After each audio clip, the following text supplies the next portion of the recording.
Okay, let's talk about whey protein.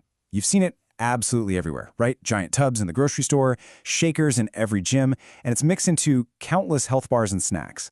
It's safe to say it's one of the most popular supplements on the entire planet.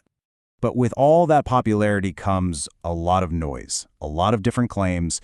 So today, we're just going to cut right through all of that. We're going to look at the science-backed facts to get a really clear picture of what this stuff is, where it even comes from, and what it's actually for. You know, to really get a handle on whey protein, we have to start at the very beginning, where it comes from. And believe it or not, the answer is probably sitting in your refrigerator right this second. So here's the most important thing to know. Whey isn't some complex, high-tech substance created in a lab. Nope, it's actually a natural byproduct of making cheese. Think about it. When you make cheese from milk, it separates into two parts. You get the solid bits, which are the curds, and then there's all this liquid left over. That liquid, that's whey. And the process itself is surprisingly simple. It all starts with milk. You use that milk to make cheese, and that process naturally separates out the liquid whey. From there, it's just collected, filtered, and then dried into the powder that we're all so familiar with. It's really just a simple journey from a dairy staple to a gym bag staple. All right, now for the big one, the question everybody asks. Does this stuff actually work? Let's get into the evidence and see what the science says whey protein is truly good for and, where the claims might be a little overblown. Okay, what's really fascinating here is just how clear the divide is. The evidence points to it being effective in one main area, improving athletic performance and strength. But, and this is a really big but, only when you're also consistently exercising.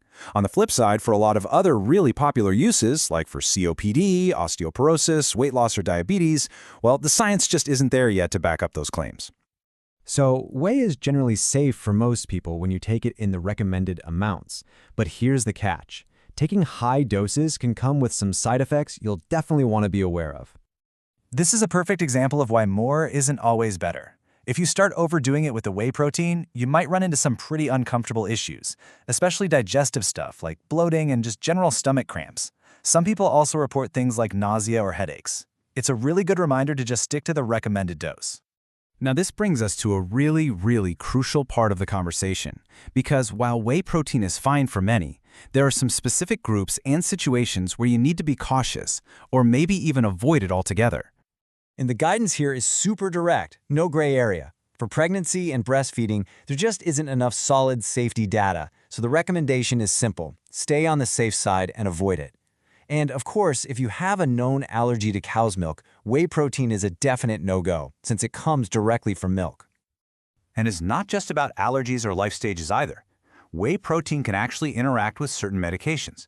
For instance, it can make it harder for your body to absorb drugs like levodopa, some specific antibiotics, and bisphosphonates for bone density, which makes them less effective.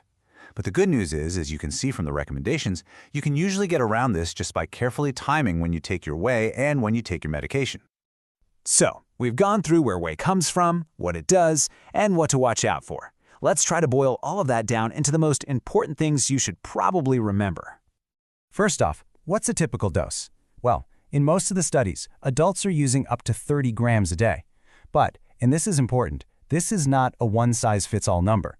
The right amount for you really depends on your goals, your diet, even the type of whey you're using. So it's always a good idea to talk with a healthcare provider to figure out what makes sense for your specific situation. Okay, let's put it all together. 1. Whey is a natural byproduct of making cheese. 2. Its main proven benefit is for helping athletes build muscle when it's combined with training. 3. For most of those other big health claims, the evidence is pretty weak.